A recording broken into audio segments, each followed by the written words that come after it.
Alors, bonsoir et bienvenue tout le monde. Mon nom est Jocelyne et je suis une alcoolique. Ça me fait plaisir de vous voir tout le monde à cet atelier d'études du gros livre, dont l'objectif est de vous aider à mise à pratique des étapes et aussi pour transmettre le message à d'autres. S'il vous plaît, gardez vos micros fermés pendant la rencontre, sauf lorsque vous voulez lire ou prendre la parole. Il n'y a pas de problème, vous pouvez poser des questions à n'importe quel temps. Pour ce faire, vous pouvez utiliser la fonction « Lever la main » de Zoom. C'est la façon la plus sûre que je vous vois. Sinon, des fois, je peux vous manquer si je regarde ailleurs ou quoi que ce soit. On va donc débuter par la prière d'ouverture que Guylaine a affichée dans le chat. Mon Dieu, aide-moi à mettre de côté tout ce que je pense savoir à propos de moi, du gros livre, des étapes et surtout de toi. Donne-moi un esprit ouvert et une nouvelle expérience avec moi, le gros livre, les étapes et surtout avec toi. Aide-moi à voir la vérité. Donc, on est rendu, la semaine dernière, on avait arrêté à la page 27 du gros livre, mais on va faire, je fais toujours une petite révision de ce qu'on a vu jusqu'à maintenant. Pour aujourd'hui, la révision, je vais débuter ça à l'opinion d'un médecin. L'opinion d'un médecin à la page 29 en chiffres romains, qui nous amène l'idée qui était nouvelle à ce moment-là. Il faut voir que ça s'est passé en 1934. Le médecin a parlé à Bill, puis déjà de la maladie de l'alcoolisme, il parlait à Bill en 1934 que c'était une maladie. Ce n'était pas une idée courante à l'époque, mais le docteur Silkwood a introduit cette notion-là, puis ça a été depuis vérifié. Donc, à la page 29, il nous dit, dans le paragraphe à peu près au milieu de la page, qui débute par « Nous croyons », et nous l'avons dit il y a quelques années. Pourquoi il l'a dit il y a quelques années? C'est parce qu'il avait publié un rapport médical. Il disait que les effets de l'alcool sur ces alcooliques chroniques sont une manifestation de type allergique. Le phénomène d'un besoin maladif d'alcool se limite à cette catégorie de personnes et ne se produit pas chez les buveurs modérés. Donc, il introduit la notion de maladie physique, allergie. Et une allergie, c'est une réaction anormale du corps. Alors, comment le corps réagit-il anormalement? Dans ce temps-là, le docteur Silkwood ne savait pas pourquoi ça déclenchait l'alcool chez certaines personnes, déclenchait une allergie. Depuis, la science a découvert quelques points là-dessus. Puis finalement, il y a plusieurs choses qui peuvent expliquer ça. Entre autres, au niveau du foie, le métabolisme de l'alcool chez un alcoolique est déficient. Et il y a une rétention de l'acétone dans le corps qui entraîne le craving. Le craving qui est la soif insatiable. C'est ça qui fait qu'une fois que tu as commencé à boire, tu as de la difficulté à arrêter. Parce que le corps t'en demande toujours plus. Il te stimule ta soif. Au lieu d'étancher ta soif avec l'alcool, tu es en train de la stimuler. Chez un alcoolique, ça se produit. Chez une personne normale, il n'y a pas cette réaction-là. Chez une personne normale, il n'y a pas de rétention de l'acétone. La personne va avoir un petit feeling, puis après un verre ou deux, elle va arrêter parce qu'elle va dire « Ah, c'est assez, je suis correct ». Mais chez un alcoolique, il y a toujours le besoin du corps d'en avoir toujours plus. Ça, c'est ça se passe au niveau du foie et du pancréas. Puis il y a différents phénomènes aussi là-dedans qui font qu'il y a une tolérance accrue à l'alcool. En tout cas, ça en prend plus pour avoir l'effet, entre autres. Mais il y a aussi dans la chimie du cerveau. Il se passe des choses dans la chimie du cerveau d'un alcoolique dont la dopamine et la sérotonine seraient insuffisants. Il y a dans le phénomène de transformation de l'alcool, il y a une production d'endorphine qui est comme une morphine pour le cerveau. Donc, ça explique qu'on aime bien ça de l'avoir. On est dopé à la morphine naturelle du corps. Puis, il y a aussi une substance qu'ils ont découvert qui est le tic PHIQ, qui entraîne la dépendance. Donc, ça, c'est pour la chimie du cerveau. Et aussi, il y a les circuits de la récompense dans le cerveau qui sont déformés. C'est-à-dire que le fait de prendre de l'alcool à répétition, le fait de croire que l'alcool, c'est comme si tu développes des fausses croyances par rapport à l'alcool parce que ça te donne tellement de plaisir ou ça soulage ta souffrance. Donc, c'est comme si tu as enregistré des croyances fausses qui deviennent ta vérité maintenant. Donc, l'alcool est bon pour moi, ça peut juste me faire du bien, c'est bon pour moi. Alors, je vais prendre juste un verre, puis tu vas te croire quand tu vas partir avec l'idée de prendre juste un verre, même si l'expérience te dit que c'est pas, tu finis toujours par en prendre plus qu'un. Donc, c'est ça.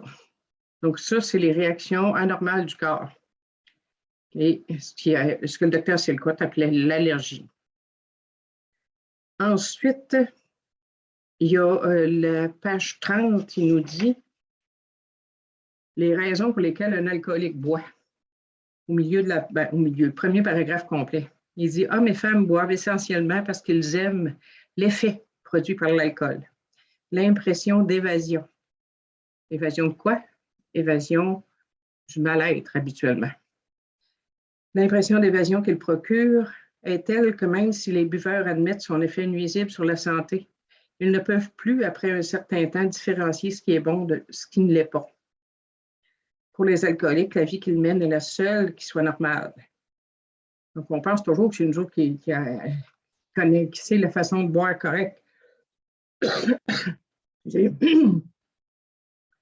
Ils sont impatients, irritables et mécontents aussi longtemps qu'ils ne ressentent pas de nouveau cette sensation d'aise et de confort que leur procure quelques verres. Je vais arrêter ça là. Donc, c'est ça. Notre cerveau recherche ça, finalement, la sensation d'aise et de confort que leur procure quelques verres.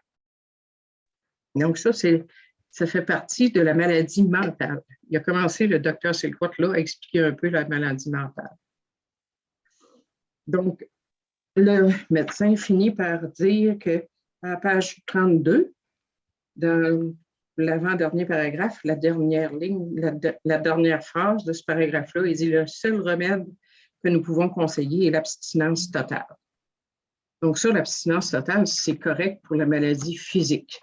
Le problème, c'est que l'obsession mentale et l'insanité qu'on a développée en buvant nous entraînent à retourner vers l'alcool. Y a-t-il des questions par rapport à ce chapitre-là, l'opinion du médecin? À la page 32, quand tu dis l'abstinence totale, c'est dans quel paragraphe au juste? C'est le paragraphe qui débute par toutes ces personnes ainsi que beaucoup d'autres ont un symptôme en commun. Merci. Bienvenue. Jocelyne? Oui. Moi, je l'ai à page 33. Ah, c'est ça. C'est dépendant de quel moment l'impression s'est faite, le numéro de page peut différer un peu. Oui, Liliane? Quand tu as parlé là, du cerveau, la dopamine, sérotonine, qui sont insuffisants, après ça, au niveau du cerveau, si ça est insuffisant, c'est ce qui fait qu'on en veut toujours plus. Quand on boit, on veut. Oui, ça aide. C'est ça. Puis quand on boit de l'alcool, ben là, ça nous en donne temporairement. Okay. C'est pour ça qu'on en boit. C'est parce que on va chercher l'effet qu'on n'a pas avec la dopamine normalement, qu'on aurait normalement dans le corps. OK, ça te l'a ça. OK. Merci. Bienvenue. D'autres questions? OK. Ensuite, on a passé l'histoire de Bill. Je ne reviendrai pas sur tout ça, juste à la page 9. Bill a bu à partir du moment où il a commencé à boire. Il a bu pour le fun. Après ça, il a bu par nécessité. Après ça, il était incapable d'arrêter. Il a atteint un bas fond. Il a continué à boire. Puis il cherchait à endormir l'oubli total, l'inconscience. Quand il était à l'hôpital pour la première fois en 1934, non, excusez, il était en août 1933 qu'il était admis à l'hôpital pour la première fois. Puis là, le docteur Selcott qui a expliqué la maladie. Il est sorti de là, il s'est dit « Ah, maintenant, je sais ce que j'ai, je suis correct. Je ne boirai plus, je le sais. » Mais non, l'insanité, l'obsession, l'ont ramené à l'alcool. Et à la page 9, il a atteint son bas fond, puis il a fait sa première étape. Dans le paragraphe qui débute vers le bas de la page, par il n'y a pas de mots pour décrire la solitude et le désespoir que j'ai vécu dans la mer noirceur de l'apitoiement. Je me sentais comme entourée de sable mouvant. J'avais trouvé un adversaire à ma mesure. J'étais vaincue. L'alcool était devenu mon maître. Donc là, il a admis son impuissance. Donc, il a fait sa première étape. Mais plus le fait de faire ta première étape, tu n'arrêteras pas de boire. Tout ce que la première étape te promet, c'est que tu vas boire parce que tu es impuissant devant l'alcool. Il y a Joanne qui a levé la main. Oui, Joanne, tu avais une question? Oui, j'ai une question par rapport à un cas d'imprégnation éthylique. Ça veut dire quoi, ça? Ça veut dire que ton corps est imprégné totalement d'alcool. Tu as beaucoup trop d'alcool dans le sang. OK. Merci. OK? Donc, c'est ça. À page 9, Bill fait sa première étape, mais il continue à boire parce qu'il était impuissant devant l'alcool. Donc, il faut que son ami, à page 10, son rétablissement commence quand Abby vient le voir. Il explique comment lui s'en est sorti. Alors là, Bill est sceptique un peu, finit par trouver ça intéressant, mais il y a l'idée de Dieu qui l'achale. Donc, à la page 14, son ami, le deuxième paragraphe, mon ami m'a fait une suggestion qui m'a semblé nouvelle. Pourquoi ne choisis-tu pas ta propre conception de Dieu? Et c'est ça qui lui a ouvert l'esprit à l'idée qu'une puissance supérieure pourrait y rendre la raison. Donc, il dit un autre paragraphe plus loin, le troisième paragraphe complet, il dit « Il suffisait que j'accepte de croire en une puissance supérieure à moi-même. Je n'avais rien de plus à faire pour commencer. J'ai vu que ce pouvait être le point de départ de la croissance. En adoptant une attitude de complète bonne volonté, je pourrais connaître le changement que je constatais chez mon ami. » Donc là, il y a l'esprit ouvert. Il a fait sa deuxième étape là. C'est seulement l'idée de croire à une puissance supérieure à moi-même qui peut me rendre la raison. Donc, pour lui, il exprime ça en disant qu'il pourrait connaître le changement qu'il constatait chez son ami. Donc, il a fait sa deuxième étape. Donc, je pense qu'après ça, après avoir rencontré Abby, ça c'est sa première rencontre avec Abby, il a bu pendant un peu de temps, puis finalement, il est retourné à l'hôpital, où là, à page 15, il fait ses étapes en 3-4 jours. On voit toute la progression dans ces étapes.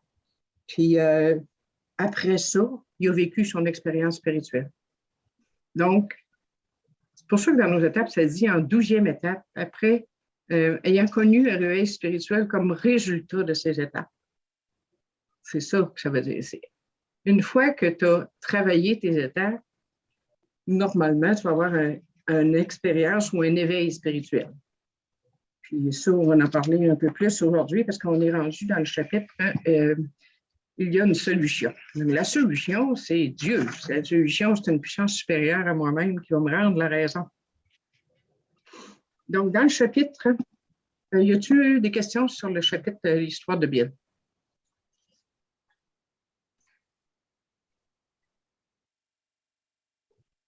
OK, s'il n'y a pas de questions, on passe au chapitre il y a une solution. Juste pour vous rafraîchir la mémoire, dans le chapitre il y a une solution. Le début du paragraphe, il nous parle de la fraternité. Il nous dit que d'en haut, les gens ont trouvé une solution à leur problème d'alcool. Puis, il nous dit aussi qu'il y a deux choses qui nous tiennent unis. C'est le fait qu'on a le même problème, l'alcoolisme, et qu'on a la même solution. OK? Puis après ça, à la page 21, il recommence à nous parler de la maladie. Je vais sauter ça.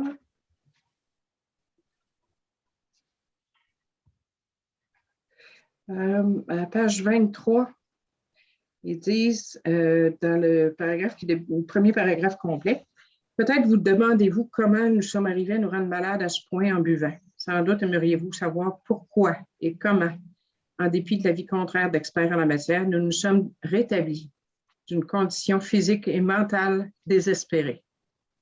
Si vous êtes alcoolique et que vous voulez vous en sortir, il se peut que déjà vous soyez en train de vous demander que dois-je faire. Donc, l'objectif de ce livre est d'apporter des réponses précises à ce genre de questions.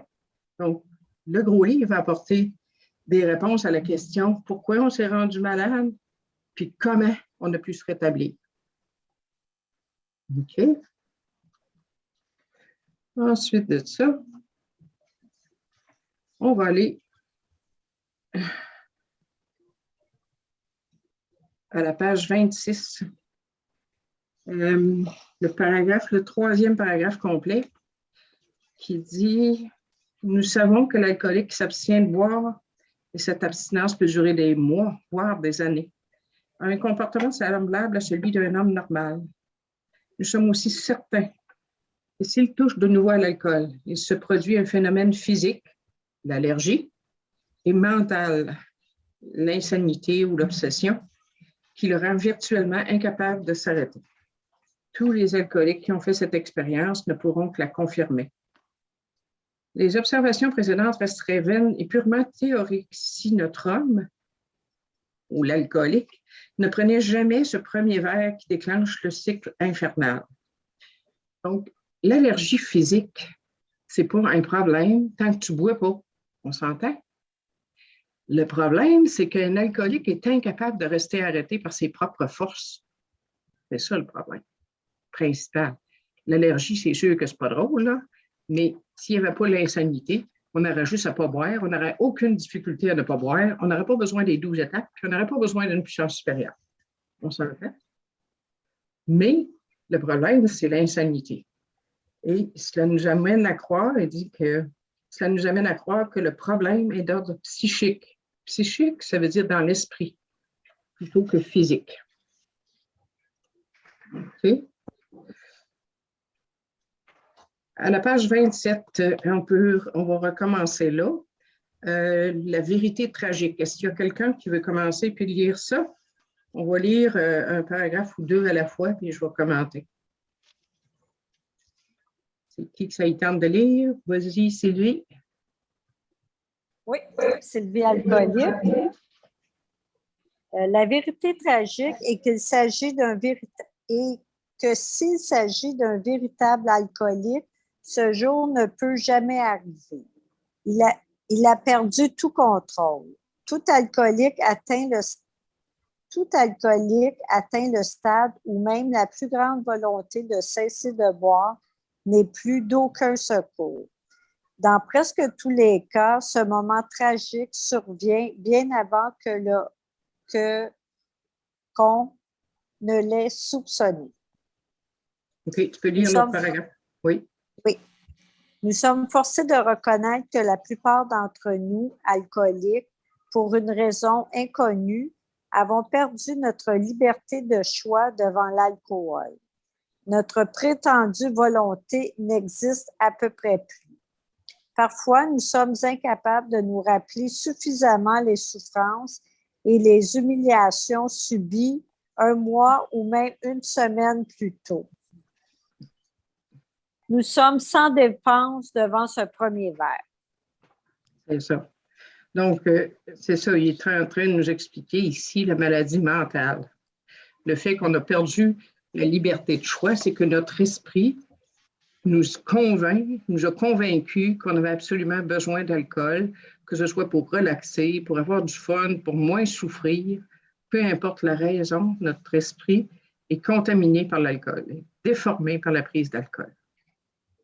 Et c'est pour ça qu'on a besoin d'une puissance supérieure. Ici, dans ce paragraphe-là, quand il dit « perdu notre liberté de choix devant l'alcool », ça ressemble-tu à avoir perdu la raison? C'est ça, perdre la raison. Et puis, la raison plus raisonnable face à l'alcool. C'est ça, un alcoolique. Il a perdu la raison face à l'alcool. OK, on va continuer. Si tu veux lire un paragraphe ou deux encore. D'accord. Les conséquences presque certaine qu'un seul verre de bière va entraîner ne nous viennent pas à l'idée afin de nous en dissuader. Si ces pensées nous arrivent, elles sont floues et vite chassées par cette idée tenace que cette fois, nous allons nous comporter comme les autres. Nos mécanismes de défense sont totalement mis en échec, comme celui qui nous retient de mettre la main sur un poêle brûlant. Cette fois, je ne me brûlerai pas. Et voici comment je vais m'y prendre, se convainc l'alcoolique le plus naturellement du monde. Parfois aussi, il ne réfléchit pas du tout. Combien de fois, après un premier verre pris distraitement, ne nous sommes pas demandé au troisième ou au quatrième, pour l'amour de Dieu, comment ai-je bien pu recommencer? Puis, nous nous sommes tout de suite dit, j'arrêterai après le 6e ou encore, de toute façon, à quoi bon essayer? C'est ça. Fait qu'il nous parle des conséquences dans ce que tu viens de lire. Là. Les conséquences ne nous viennent pas à l'idée. On entend ça des fois dans Alcooliques Anonymes. Je ne sais pas si vous autres avez entendu ça déjà. Pense avant de boire. C'est dommage, mais des fois, la pensée ne suffit pas. La pensée des conséquences ne viendra pas à l'esprit parce que tu vas avoir ton esprit, comme je disais, ton esprit est contaminé par l'alcool, par la prise d'alcool, comme dans l'exemple qu'il donne dans l'autre paragraphe. Il dit, cette fois, je ne me brûlerai pas. Voici comment je vais m'y prendre. Donc, tu sais, on se convainc, oh non, moi, c'est pas grave, oh non, je ne suis pas alcoolique, ou bien non, oh non, je vais prendre un verre, j'ai absolument besoin de relaxer, ça me prend un verre. C'est des idées fausses qu'on s'est vendues, puis qu'on a achetées, très, très bien achetées. Et aujourd'hui, c'est ça qui a tendance à nous ramener à l'alcool.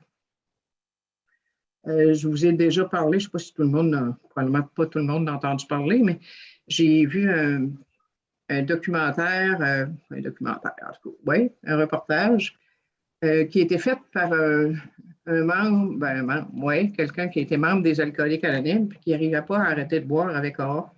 Puis avec sa conjointe, ils ont fait un genre de documentaire sur ça parce qu'il était voir la science pour découvrir comment ça qu'ils ne pouvaient pas arrêter de boire. Puis la science, il a trouvé, entre autres, ils ont été dans une université, ils ont pris des scans du cerveau pendant qu'ils présentaient, qu'ils lui montraient des images de gens qui buvaient, soit de l'alcool ou des jus ou quoi que ce soit, là. Puis, quand il avait soif, il devait actionner, quand ça lui donnait la soif ou l'idée de boire, il devait peser sur un piton. Bon. Fait qu'ils ont enregistré pendant ce temps-là son cerveau. Puis, ils lui ont montré les résultats de ça. Ils ont fait d'ailleurs cette expérience-là, pas juste avec lui. Ils ont pris plusieurs alcooliques, comparé avec des non-alcooliques.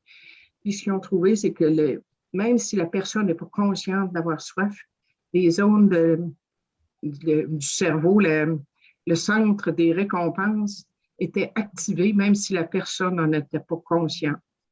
Donc, à quelque part, l'insanité se déclenche comme ça. C'est que ta zone de récompense est activée. Tu vois ça, puis tu imagines la récompense que tu aurais. Mais tu n'en es pas conscient. C'est au niveau inconscient que ça se passe. C'est ça qui peut te ramener à l'alcool. OK? Donc, l'insanité, c'est de croire des mensonges par rapport à l'alcool. C'est ça, la perte de raison. Je n'ai pas la raison, comme je vous disais. Ils disent, lorsque cette manière de penser s'est bien installée dans l'esprit du buveur alcoolique, tout secours humain est déjà probablement devenu inutile.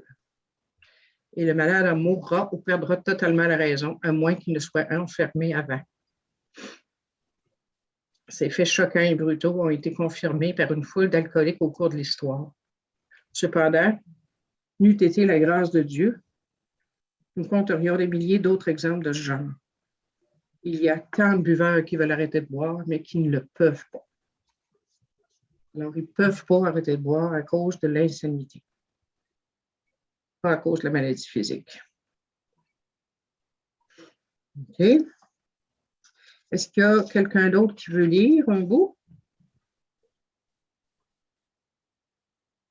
Oui. OK. Valérie, après ça, Joanne. Vas-y, Valérie. Il y a une solution.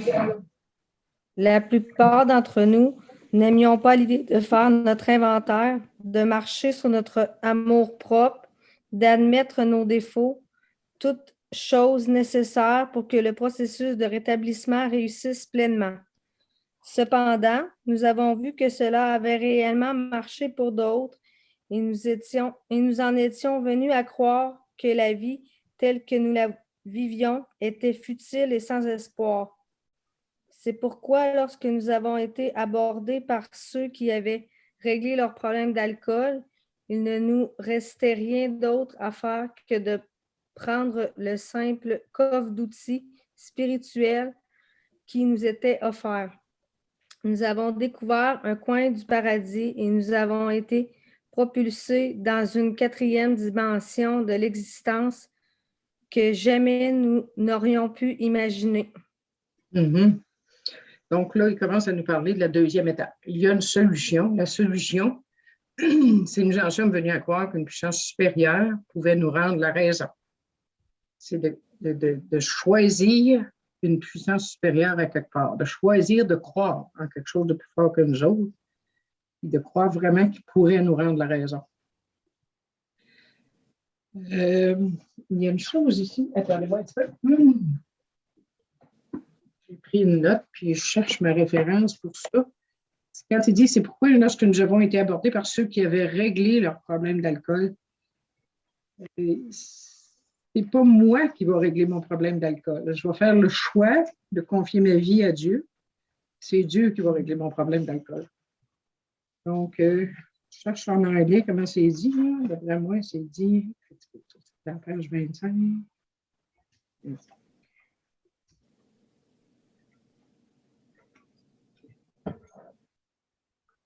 C'est ça. En anglais, ça dit que nous avons été approchés par ceux en qui le problème avait été réglé, pas par ceux qui avaient réglé. Autrement dit, c'est pas moi qui règle le problème, ça va être Dieu. Puis tu as la page 29, là, les 2 paragraphes qu'elle vient de lire? Oui, c'est ça. Non, j'ai dit page 25, c'est parce qu'en anglais, ce n'est pas les mêmes numéros de page. Il a fallu que je mette dans mon livre en français la page correspondante en anglais quand je veux me référer à la version highlight. OK? Donc, c'est ça. C'est Dieu qui peut me rendre la raison, pas moi. Donc, le coffre d'outils spirituels qui nous est offert, c'est quoi, d'après toi, Valérie? Les 12 étapes. Oui, c'est ça. Donc, pour que mon problème soit réglé, on m'offre un coffre d'outils. J'ai besoin de le prendre, puis j'ai besoin de le pratiquer. J'ai besoin de l'utiliser. Un coffre d'outils, quand tu travailles sur la construction, tu es mieux de ne pas laisser ton coffre d'outils chez vous. C'est mieux de l'apporter, puis c'est mieux de travailler avec. C'est le même principe avec nos 12 étapes. C'est utile, puis tu as besoin de t'en servir pour que ça soit vraiment utile, pour que tu puisses construire une sobriété qui dure. OK, tu veux continuer, Valérie? C'est un fait évident et rien de moins. Nous avons fait une expérience spirituelle, profonde et réelle qui a complètement transformé notre attitude devant la vie, envers les autres ainsi qu'envers Dieu et son univers. Notre vie est maintenant centrée sur la certitude absolue que le Créateur est entré dans nos cœurs et dans nos vies par miracle. Il a commencé à faire pour nous des choses que nous n'aurions jamais pu réaliser par nous-mêmes. C'est ça. Il commence à nous donner des promesses à partir de la 2e étape. Dans le paragraphe précédent, la dernière phrase, quand il dit « Nous avons découvert un coin du paradis, nous avons été propulsés dans une 4e dimension », c'est une promesse du gros livre, une promesse de la 2e étape, une promesse du mode de vie. Parce que vraiment, c'est pas juste la 2e étape qui va te procurer ça, c'est le mode de vie. Et aussi, quand il dit que dans ce paragraphe que tu viens de lire, que ça dit qu'on a fait une expérience spirituelle profonde qui a transformé notre attitude devant la vie, envers les autres ainsi qu'envers Dieu. Ça, c'est un résultat du mode de vie aussi. Donc, il dit, il a commencé à faire pour nous des choses que nous n'aurions jamais pu réussir par nous-mêmes. Si Dieu va faire ça dans ta vie, si tu lui confies ta vie, puis si tu mets en pratique ce programme. OK? Tu veux continuer? L'autre paragraphe? Si vous êtes un alcoolique aussi gravement atteint que nous l'étions, nous croyons qu'il n'y a pas de demi-mesure si vous voulez régler votre problème. Nous en étions au point où la vie devenait impossible à vivre et si nous étions parvenus au stade où toute aide humaine est inutile, il ne nous restait que 2 solutions. Continuer jusqu'au bout en faisant taire du mieux que nous aurions pu la conscience que nous avions de notre intolérable situation ou accepter une aide spirituelle. Nous avions choisi la 2e solution parce que nous désirions sincèrement nous rétablir et que nous étions prêts à fournir les efforts nécessaires. Mm-hmm. Donc, dans ce paragraphe-là, il nous parle des demi-mesures. Il nous en parle aussi dans la méthode. Quand on est rendu au chapitre Notre méthode, on voit ça quand on l'entend souvent dans nos réunions, il n'y a pas de demi-mesure. On commence à nous en parler dès la 2e étape ici. Puis il nous donne le choix de la 2e étape. Le choix de la 2e étape, est-ce que tu veux continuer à boire ou si tu veux accepter une aide spirituelle? Moi, j'ai déjà eu une femme qui était en révolte contre Dieu. Puis, elle m'avait demandé de l'aider. Puis, c'est ça. Je revise avec elle la première étape. Puis, ça va. La première étape, pas de trop. Parler de son problème, ça, elle a pu faire ça bien longtemps. On est arrivé à la solution spirituelle. Puis là, elle refusait l'aide spirituelle. Fait que j'ai dit, ben écoute, moi, je ne peux pas t'aider plus que ça. Si tu refuses l'aide spirituelle, je n'ai pas d'autre chose à t'offrir que de l'aide spirituelle. Fait que c'est bien dommage. Heureusement, elle porte pour me boire. Puis elle est revenue, la raison lui a été rendue. Elle a retrouvé la raison à un moment donné. Tu sais, c'est revenu. Mais à ce moment-là, je ne pouvais pas l'aider plus que ça. Puis ici, la dernière phrase que Valérie a lue, quand ils disent « Parce que nous désirions sincèrement nous rétablir et que nous étions prêts à fournir les efforts nécessaires. » Ça fait référence. Moi, personnellement, quand quelqu'un me demande de l'aide, il y a 2 questions que je pose. Est-ce que tu veux vraiment arrêter de boire? Autrement dit, est-ce que tu désires sincèrement te rétablir? Et la 2e question, si elle répond oui à la première, la 2e, c'est est-ce que tu es prêt à tout faire pour arrêter de boire? Donc, c'est ce que j'appelle des fois l'étape 0.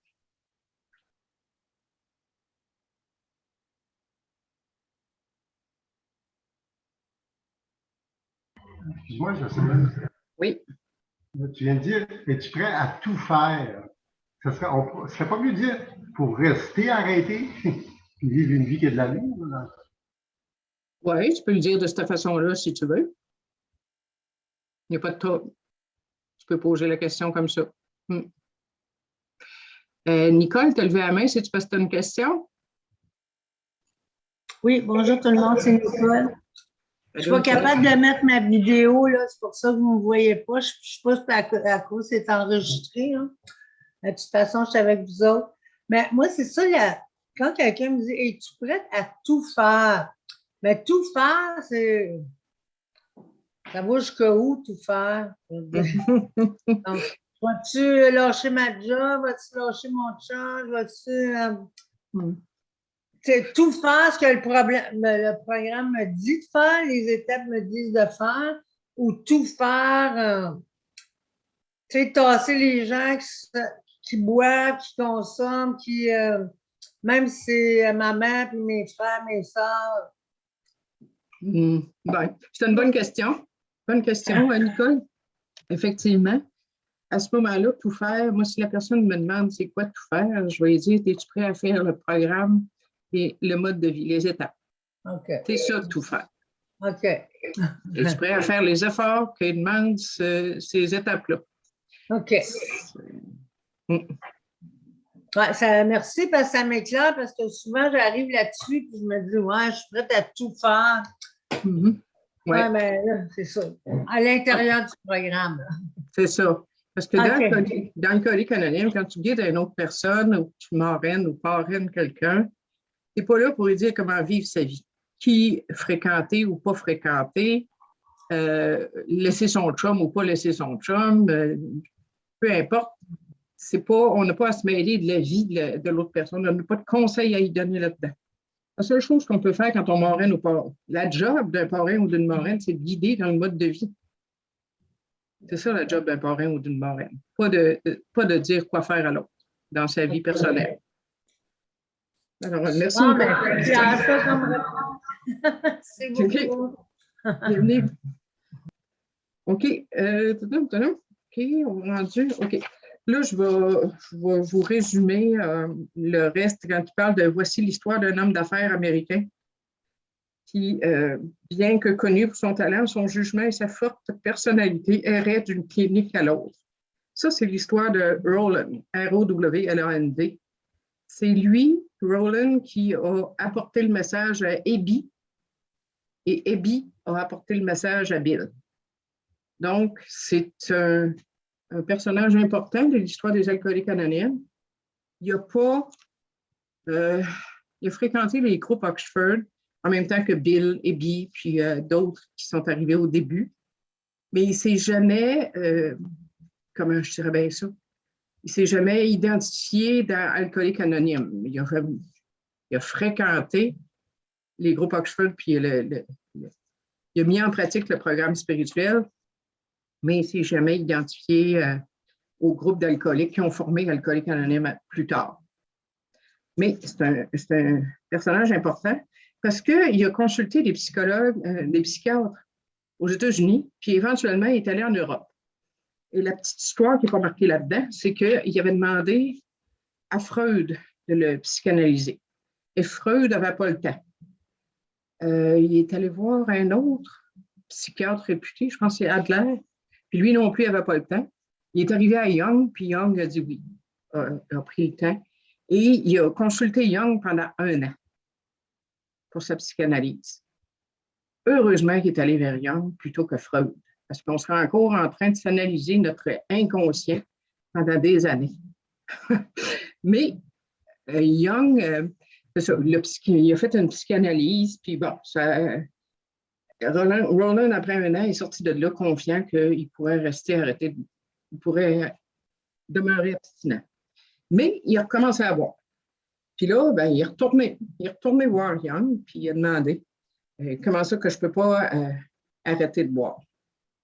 Puis le médecin lui a dit que son cas était absolument désespéré. À page 30, vers le milieu, ou plus bas que le milieu un peu, il dit que son cas était désespéré. Puis là, plus tard, la suite de la conversation, à page 31, il dit « Vous avez l'état d'esprit d'un alcoolique chronique. » Chronique, ça veut dire qu'il refait toujours la même chose. Hein? C'est ça. Un alcoolique chronique, c'est quelqu'un qui reboit tout le temps. Aujourd'hui, on dit simplement un alcoolique, on n'utilise plus le terme chronique. Mais dans ce temps-là, il utilisait ce terme-là. Il dit, c'est ça, vous avez l'état d'esprit d'un alcoolique chronique. À ma connaissance, aucune personne atteinte comme vous l'êtes ne s'est jamais rétablie. Donc, atteinte comme vous l'êtes, il parlait là de l'insanité, de l'alcoolisme. Donc, il n'était pas très heureux de ça. Il a demandé s'il y avait des exceptions. Puis le médecin Jung a répondu oui. Des exceptions à des cas comme le vôtre existent depuis les temps anciens. De temps à autre, ça veut dire rarement. Des alcooliques ont parfois vécu ce qu'on appelle une expérience spirituelle vitale. Jung utilise le terme expérience spirituelle vitale. Le docteur Silkworth utilisait l'expression un changement psychique total. Le résultat d'une expérience spirituelle vitale, c'est un changement psychique dans l'esprit, changement d'état d'esprit total. Donc, il parle de la même chose. Je considère ces événements comme des phénomènes. Un phénomène, c'est quelque chose qui est rare, un événement rare, non expliqué. Il n'y a pas d'explication à ça. C'est style un mystère. On pourrait les assimiler à de grands transferts et réaménagements d'ordre émotionnel. Les idées, au niveau du mental aussi, là, parce que les idées, c'est au niveau mental, les idées, les émotions et les attitudes qui dictaient jadis à ces hommes, leur conduite sont soudainement mises de côté et ils deviennent dominés par un ensemble de conceptions et de principes entièrement nouveaux. Ça ressemble drôlement, les conceptions et les principes entièrement nouveaux, ça ressemble à ce qu'on a maintenant, nos 12 étapes. Dans ce temps-là, Jung ne connaissait pas ça, il ne savait pas, il n'y avait pas la recette pour la solution. Tout ce que Jung pouvait dire, ça prend une expérience spirituelle vitale. Comment l'amener? Il avait essayé. Il dit, j'ai tenté de provoquer ce genre de réaménagement émotionnel en vous. Il dit, mes méthodes ont réussi avec beaucoup de personnes, des non-alcooliques probablement, mais ils n'ont jamais donné de résultat dans un cas comme le vôtre, c'est-à-dire un alcoolique qui appelle chronique. Donc, c'est ça. Donc, c'est Jung qui a amené, la première étape, c'est la définition du problème. Ça nous est arrivé par le docteur Silkworth. Définit la maladie comme étant une allergie puis comme un problème mental, psychique. La deuxième étape, la solution, nous en sommes venus qu'une puissance supérieure pouvait nous rendre la raison, c'est Jung qui a amené ça. Ici, c'est ça qu'on nous explique. OK? Donc, ce qu'ils disent ensuite de ça, c'est que Rowland, il dit, ces paroles ont eu pour effet de rassurer un peu notre ami, Rowland, qui était tout de même, se disait-il, un membre fidèle de l'Église. Cependant, son espoir s'est évanoui lorsque le médecin lui a affirmé qu'en dépit de la qualité de ses convictions religieuses, celle-ci ne pouvait, dans son cas, donner lieu à l'expérience spirituelle vitale nécessaire. Nécessaire. Donc, c'est la preuve que la foi seule n'est pas suffisante. C'est pour ça qu'il y a des gens qui ont une grande foi, mais ce n'est pas toujours suffisant pour permettre d'arrêter de boire. Donc, c'est là, après ça, Rowland est retourné chez lui et il a rencontré les groupes Oxford. Les groupes Oxford lui ont donné la solution pour arriver à l'expérience spirituelle vitale, qui sont, en gros, nos étapes 3 à 12. Dans le temps, il y avait 6 étapes, les groupes Oxford. Quand Bill a écrit les étapes, puis a élaboré un petit peu plus, ça a donné 12 étapes. Mais dans le temps, il y en avait 6. Alors, c'est les groupes Oxford qui ont expliqué à Rowland comment parvenir à une expérience spirituelle vitale. C'est ça qu'il y a eu, puis qui a pu ainsi transmettre le message à Abby.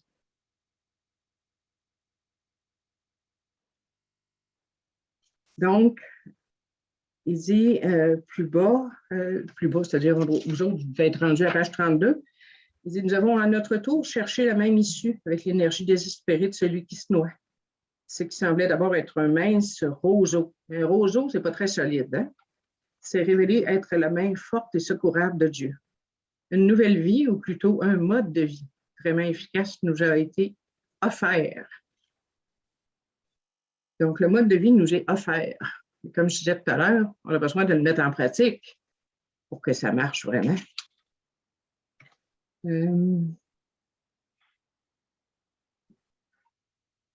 Donc, ici, il parle de « Nous avons cherché la même issue avec l'énergie désespérée de celui qui se noie ».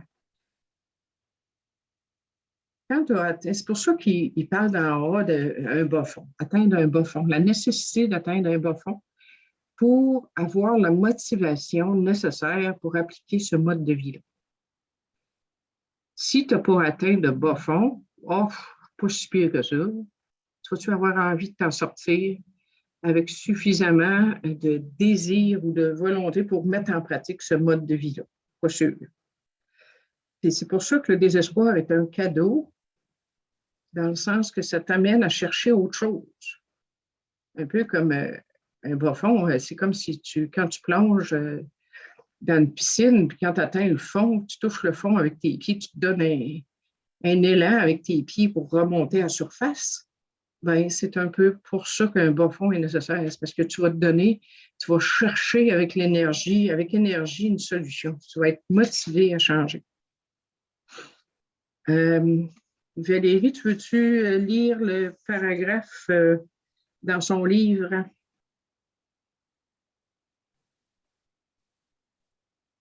Es-tu encore là, Valérie? Valérie? Ah non, elle n'est plus là. OK. Y a-tu quelqu'un d'autre qui veut lire? Il y avait Joanne. Oui, vas-y donc, Joanne. Joanne, alcoolique extrêmement. Dans son livre Varieties of Religious Experience, l'éminent psychologue américain William James expose une multitude de démarches qui ont mené les hommes à Dieu. Notre intention n'est pas de convaincre qui que ce soit qu'il n'y a qu'une façon d'accueillir la foi. Si ce que nous avons appris et senti a un sens, nous tous, de quelle race, quelque race, croyance ou couleur que nous soyons, sommes les enfants d'un Créateur vivant avec qui nous pouvons établir une relation faite de simplicité et de compréhension dès que nous sommes prêts et assez honnêtes pour essayer. Ceux qui appartiennent à une religion n'y trouveront rien de contraire à leur conviction ou à leur culte. Aucune friction n'existe entre nous sur ces questions. Nous Okay. croyons... Non, c'est beau, on va arrêter là. OK. OK. Donc, c'est ça. Donc, on a besoin d'arriver à croire à une puissance supérieure à nous, puis croire que cette puissance-là peut nous rendre la raison. Moi, un des problèmes que j'avais avec Dieu quand je suis arrivée à Alcooliques Anonymes, c'était le fait que je ne croyais pas qu'il pouvait m'aider de façon personnelle. Tu sais. Je croyais qu'il y avait un créateur quelque part dans le ciel, bien loin, mais je ne croyais pas qu'il intervenait tellement dans la vie du monde. Tu sais. Je ne croyais pas qu'il se mêlait bien de nos affaires. Sauf que les témoignages que j'ai entendus dans Alcooliques Anonymes m'ont convaincu, ouais, peut-être que je pourrais essayer ça. Ça a l'air à marcher pour eux autres. Peut-être que ça peut marcher pour moi. Fait que j'ai commencé à essayer Dieu. J'ai expérimenté avec Dieu. J'ai demandé des choses comme juste le fait d'arrêter de boire. Là, je savais qu'il y avait quelque chose de plus fort que moi qui était à l'œuvre quelque part parce que je savais que je n'étais pas capable d'arrêter tout seul. Puis rester arrêté, bien là, au début, j'ai eu soif, mais c'est ça. Avec l'aide de Dieu, je n'ai pas bu pareil. Puis tranquillement, j'ai terminé ma première étape. Puis là, avec sincérité, j'ai pu demander à Dieu de m'enlever l'obsession et ça a été accordé parce que j'étais sincère dans ma demande. Tu sais. Fait que, tant que je n'étais pas sûre que je voulais arrêter, Dieu ne pouvait pas me l'enlever, tu sais, l'obsession. Je n'étais pas certaine de vouloir arrêter de boire vraiment. Donc, c'est pas mal ça pour le chapitre « Il y a une solution ». Est-ce qu'il y a des questions jusqu'à date là-dedans?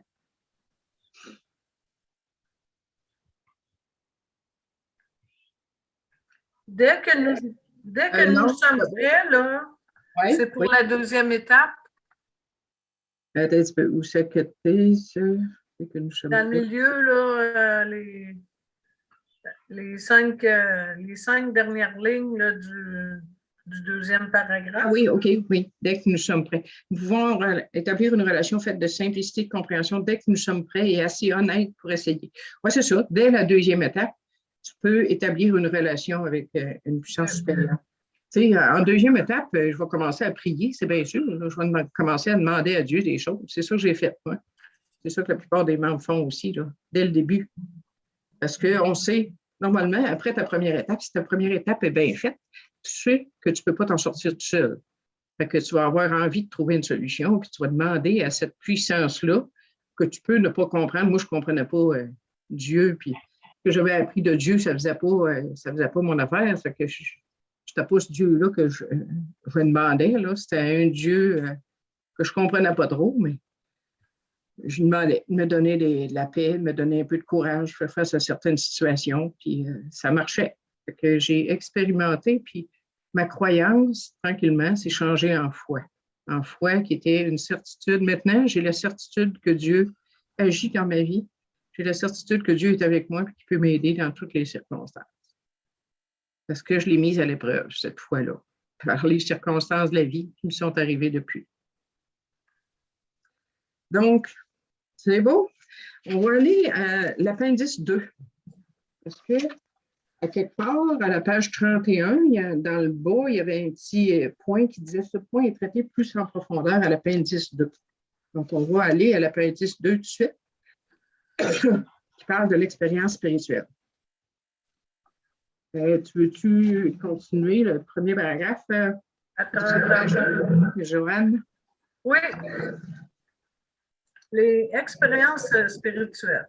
Les expressions expériences spirituelles et réveil spirituel sont souvent utilisées dans ce livre, lequel, si on le lit attentivement, nous révèle que le changement de personnalité qui suffit à entraîner le rétablissement de l'alcoolique s'est manifesté de diverses façons chez nos membres. Il est vrai, par contre, que la première édition avait donné à nombre de lecteurs l'impression que ces changements de personnalité ou ces expériences religieuses devraient être des bouleversements soudains et spectaculaires. Heureusement pour tous, cette impression est fausse. C'est ça. Donc, effectivement, ça, cet appendice-là a été rajouté à la deuxième édition seulement. À la première édition, ce n'était pas là.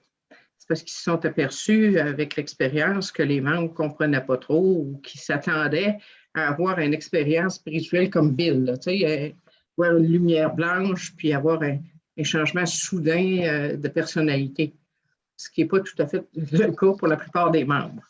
OK?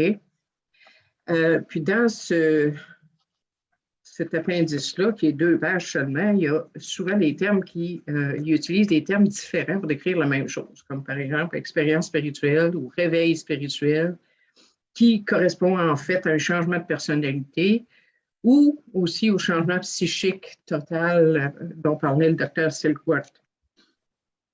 Donc, mais dans tout ça, vous allez voir dans le reste du chapitre ou de l'appendice, on utilise beaucoup de termes qui parlent de changement.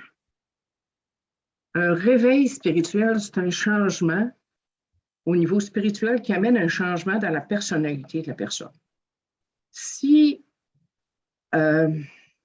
Combien d'entre vous ont vu des membres d'Alcooliques Anonymes qui parlent exactement de la même façon qu'ils parleraient quand ils étaient en état d'ébriété? Y en a-tu que vous connaissez? Avez-vous déjà vu ça? Oui, hein? Ouais. Ça indique qu'il n'y a pas eu de changement de personnalité. Donc, il n'y a pas de réveil spirituel vraiment. Juste le fait d'arrêter de boire, ils peuvent rester abstinents d'alcool et pas avoir eu de changement de personnalité. Mais moi, personnellement, c'est pas ça que je souhaite à personne parce qu'ils ne sont pas heureux comme ça. Il y a des gens qui continuent dans l'Alcoolique Anonyme à être bourrés de ressentiment ou à critiquer puis à chialer sur tout. Je ne considère pas qu'ils sont très heureux. Alors, ce n'est pas le changement de personnalité dont on parle dans ce livre-là, surtout dans cet appendice-là. On s'entend-tu là-dessus? OK. Veux-tu continuer? Bien sûr. Un certain nombre de changements révolutionnaires subis sont décrits dans les premiers chapitres. Bien que nous n'ayons pas eu l'intention de donner cette impression, un grand nombre d'alcooliques ont quand même conclu que pour arriver à se rétablir, ils devaient accéder immédiatement et hors de tout doute à une conscience de la présence de Dieu, aussitôt suivie par un changement profond dans leurs émotions et dans leur vision de la vie. Alors que, comme on disait tout à l'heure, ce n'est pas vraiment ça qui se produit. Ça ne se produit pas si rapidement que ça. Il faut voir que Bill, son changement subi qu'il y a eu, il a eu ça en 3-4 jours parce qu'il avait fait ses étapes en 3-4 jours. Tu sais, c'est pas arrivé de même juste avec la deuxième étape, là. Il a fait ses étapes 3, il a fait sa 4e, sa 5e, peut-être pas aussi d'une façon aussi élaborée qu'on a fait aujourd'hui, mais il avait quand même fait un ménage de sa vie, puis il avait l'intention de réparer ses torts. Donc, puis il avait admis ses défauts, tu sais, ça fait que il avait fait un ménage intérieur pour en arriver à une expérience spirituelle. Ça ne se produit pas juste à oh, OK, j'ai décidé d'arrêter de boire, puis je demande à Dieu, puis je vais avoir une grosse expérience spirituelle. Pas de même, ça marche, parce que si ça marchait de même, on n'aurait pas besoin de 12 étapes, on aurait besoin de juste 2. On s'entend. OK, vas-y. Parmi les milliers de membres de notre association en croissance rapide, les transformations de ce genre, bien que fréquentes, sont loin d'être la règle. La plupart de nos expériences sont, ainsi que le désigne le psychologue William James, du type éducatif, parce qu'elles se font lentement sur une certaine période de temps. Très souvent, les amis du nouveau membre s'aperçoivent bien avant celui-ci du changement qui s'est produit. Ils constatent finalement qu'il a subi un profond changement face à sa réaction à la vie et qu'il aurait difficilement pu y arriver uniquement par ses propres moyens. Même plusieurs années de discipline personnelle peuvent rarement entraîner l'évolution constatée après quelques mois. À quelques exceptions près, nos membres s'aperçoivent qu'ils ont découvert des ressources intérieures insoupçonnées qui deviennent pour chacun d'eux leur conception d'une puissance supérieure. Mm-hmm. Donc, c'est ça. Il parle de changement, des expériences du type éducatif. Éducatif, ben, c'est prendre connaissance du mode de vie, comprendre le mode de vie, puis c'est les mettre en pratique. C'est ça qu'il veut dire. Comme expérience de type éducatif. Puis un profond changement dans sa façon de voir, dans ses réactions face à la vie. C'est comme une conversion. Je passe d'un être égoïste à un être qui est intéressé à aider mes semblables. C'est un profond changement de personnalité, ça. Parce que le résultat de nos étapes va nous amener à s'intéresser à nos semblables puis à vouloir les aider. OK? Donc, c'est ça. Puis, ils disent des changements qui auraient pu difficilement y arriver par ses propres moyens. On a une autre affaire qu'on entend dans Alcoolique Anonyme, je travaille sous moi. Travailler sous moi. Travailler sous moi, c'est l'ego qui travaille sur l'ego. Ça amène-tu des bons changements? Pas vraiment. Moi, j'ai essayé ça. C'est comme si je me battais avec moi-même. Puis c'est vraiment ça, travailler sur moi. C'est que je me bats avec moi-même pour me changer. Ça a-tu marché déjà pour vous autres, ça? Moi, ça n'a jamais marché. Il a fallu que je confie à Dieu. Il a fallu que je fasse le ménage, par exemple. Ça, le ménage, c'est ma responsabilité. C'est d'aller voir à l'intérieur de moi. Ma responsabilité, oui, avec l'aide de Dieu. J'ai besoin même de l'aide de Dieu pour aller voir à l'intérieur de moi. Je trouvais ça difficile d'aller voir à l'intérieur de moi parce que j'avais beaucoup de culpabilité. Donc, c'est ça. J'ai eu besoin d'une puissance supérieure pour aller voir à l'intérieur de moi puis pour faire le ménage. Puis j'ai eu besoin de Dieu pour, par rapport à mes défauts de caractère, parce que je ne suis pas capable de les éliminer moi-même. Donc, travailler sur moi, ce n'est pas l'idée des étapes, ça. C'est l'idée de l'ego. L'ego aime bien ça, travailler sur lui, parce qu'il sait qu'il n'y aura pas de résultat.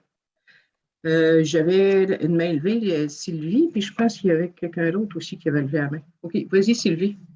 Oui, Jocelyne, c'est ça, j'ai une question. Tu sais, je veux dire, pas dire travailler sur moi, mais on a quand même des prises de conscience à prendre, là, à se regarder, tu sais. Parce qu'on ne peut pas demander à Dieu de changer certaines choses.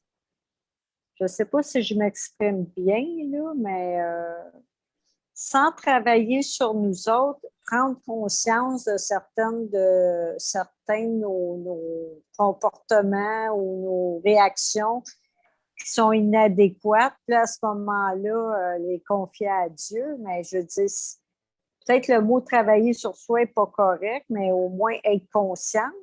Comment tu dirais ça? Oui, j'ai besoin d'être consciente. Ça prend une bonne volonté, justement, de se regarder. Je dois avoir le désir de me voir tel que je suis, d'admettre mes défauts, mes problèmes, admettre mes affaires. Oui, j'ai besoin de ça. J'ai besoin de me voir. Mais ça, moi-même là, ma puissance supérieure, moi, m'aide à me voir puis à prendre conscience. Tu sais, des fois, tu vas prendre conscience de quelque chose, ça va devenir comme un éclair. Hey, calique, j'avais jamais vu ça. À quel point je suis égoïste, ça tue de l'allure. C'est comme, pour moi, ça vient aussi de l'aide de ma puissance supérieure qui va m'éclairer si j'ai l'esprit ouvert à ça. Tu sais. Il y en a qui n'ont pas cet esprit ouvert-là du tout, qui ne veulent pas se regarder vraiment. Il y en a qui sont incapables de se regarder vraiment. Mais c'est ça. J'ai besoin d'avoir une ouverture d'esprit. L'ouverture puis la bonne volonté, on va le voir tout à l'heure, c'est des éléments essentiels. Mais c'est ça, avoir l'esprit ouvert pour être en mesure de prendre conscience de ce qui m'habite, c'est pas travailler sur soi, c'est être ouvert, puis quand les choses arrivent, quand il se produit des choses, c'est d'avoir la bonne volonté, puis ça va venir. Les prises de conscience vont venir si on a l'esprit ouvert. Et ça vient Fait que c'est plus avoir un esprit ouvert. Ouais. Ça vient Ouais, ben c'est ça, on dirait, tu sais, des fois, comme quand il arrive des occasions, moi, en tout cas, ma Maureen, elle arrive, elle me dit souvent, c'est une expérience. Tu sais, je veux dire, des fois, il arrive des choses qui font que ça nous saute d'en face. Nos réactions inadéquates ou, tu sais, ça peut faire des années que tu fais ça, puis là, à un moment donné, tu te dis, ben voyons donc, ça n'a pas d'allure, là, tu sais. Mais ça, c'est juste savoir l'esprit ouvert, quelque part. C'est ça, oui. C'est une occasion de changer, tu sais, avec l'aide de Dieu, naturellement. Là, mais, c'est ça. En tout cas, je voulais juste... Oui, c'est correct. Merci pour la question. C'est une bonne question. Merci. OK. Veux-tu continuer? Oui.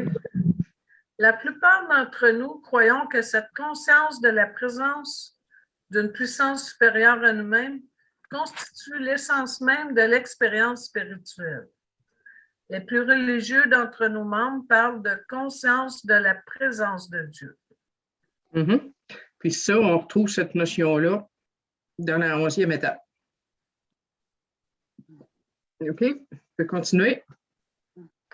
Nous désirons insister sur le fait que tout alcoolique peut se rétablir s'il est capable de faire face honnêtement à ses problèmes à la lumière de notre expérience, pourvu qu'il ne ferme pas son esprit au concept d'ordre spirituel.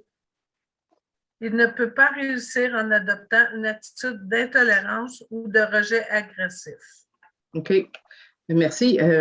Juste pour la personne qui a demandé, on est à la page 634 dans l'appendice l'expérience spirituelle. OK, donc c'est ça. Ce qui est important, c'est pas de se fermer, c'est de ne pas se fermer au concept d'ordre spirituel. Comme je vous disais tout à l'heure, quelqu'un qui est fermé au concept d'ordre spirituel, il ne peut même pas passer la 2e étape. Il ne pourra pas arriver à confier sa vie et sa volonté à Dieu. Il va peut-être pouvoir arriver à faire un inventaire personnel de lui-même, mais de quelle façon, je ne sais pas. Puis avouer ça à un autre être humain, peut-être, qui peut le faire sans Dieu. Mais travailler après, il va travailler quoi sur ses défauts de caractère lui-même? L'ego, travaillant sur l'ego?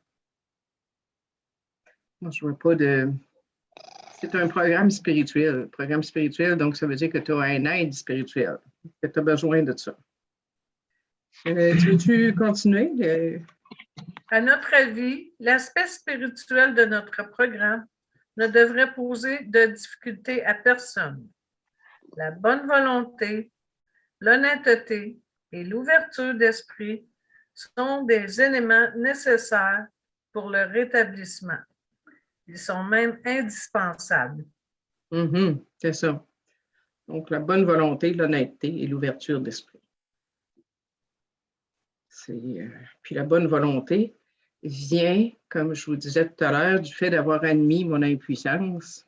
Normalement, si j'ai admis que je suis impuissant, ça veut dire que je n'ai pas de pouvoir pour changer ça, pour changer mon alcoolisme. pour venir à bout de mon alcoolisme. Donc, si je n'ai pas de pouvoir, il va falloir que j'aille chercher un pouvoir qui va me permettre de le faire. Et c'est ça que la deuxième étape me dit. Elle me dit où trouver ce pouvoir-là.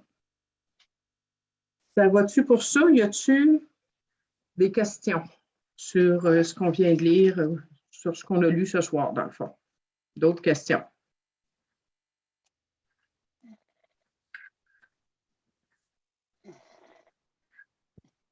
OK.